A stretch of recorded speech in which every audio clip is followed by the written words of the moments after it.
तर नमस्कार मंडळी.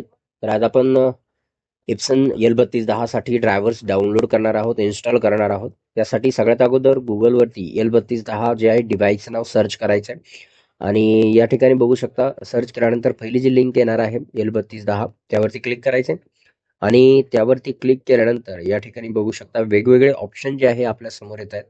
तर थोडंसं खाली आल्यानंतर या ठिकाणी बघू शकता ड्रायव्हर्स ड्रायव्हर्स म्हणून आहे. तर ड्रायव्हर्सवरती क्लिक करायचे आणि त्यामध्ये दोन ऑप्शन आहे. एक स्कॅनर ड्रायव्हर आणि प्रिंटर ड्रायव्हर. आता हे दोन्ही जे आहे आपल्याला एक एक करून डाउनलोड करायचे.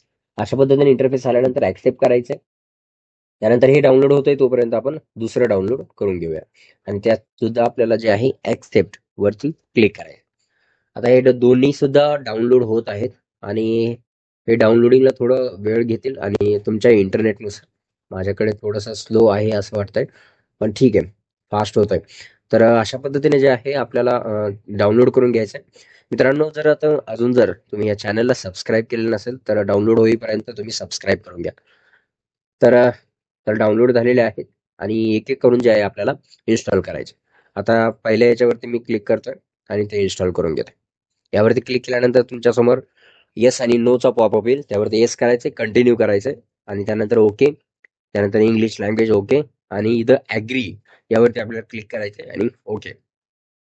यानंतर जे आहे ड्रायव्हर, पहिला जे ड्रायव्हरचा आहे तो प्रिंटरचा, तो झालेला आहे. आता यामध्ये दुसरा ड्रायव्हर जो आहे तो आपल्याला इन्स्टॉल करायचा आहे आणि त्यासाठी जे आहे थोडासा वेळ लागेल. हे झाल्याशिवाय ते चालू करू नका, कन्फ्लिक्ट होईल आणि थोडेसा प्रॉब्लेम होऊ शकतो. आता इथं सेटअप जो आहे कम्प्लीट झालेला आहे. आता यामध्ये डाउनलोड केलेली दुसरी फाईल आपण ओपन करतोय आणि त्यात सुद्धा सेम प्रोसिजर जी आहे आपल्याला करायची आहे. त्यानंतर येस, त्यानंतर कंटिन्यू, त्यानंतर या ठिकाणी नेक्स्ट, या ठिकाणी आय ऍक्सेप्ट, त्यानंतर नेक्स्ट आणि इन्स्टॉल होत आहे. तर इन्स्टॉल होण्यासाठी प्रत्येकाच्या सिस्टमनुसार, कम्प्युटरनुसार जे आहे वेळ घेईल आणि त्यानंतर जे इन्स्टॉल झाल्यानंतर जे आहे तुम्हाला पॉपअप येऊन जाईल.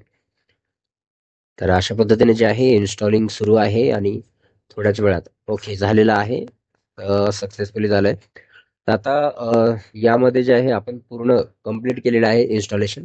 तर आता तुम्हाला जे आहे टेस्ट करायचं आहे प्रिंटरला. तर त्यामध्ये कंट्रोल पॅनलमध्ये तुम्ही या ठिकाणी सर्च करू शकता स्कॅनर किंवा प्रिंटर आणि त्यानंतर तुम्हाला प्रिंटर अँड स्कॅनरवरती ऑप्शन येईल, ते क्लिक करायचे त्यावरती. त्यावरती क्लिक केल्यानंतर तुम्ही तुमच्या कम्प्युटरचं ते प्रिंटरचं नाव जे आहे त्यावरती क्लिक करायचं. त्यानंतर सेकंड ऑप्शन येईल तुम्हाला प्रिंट टेक्स्ट पेज म्हणून आणि ऍक्सेप्ट आणि कंटिन्यू करायचं. तर अशा पद्धतीने जे आहे तुम्ही करू शकता.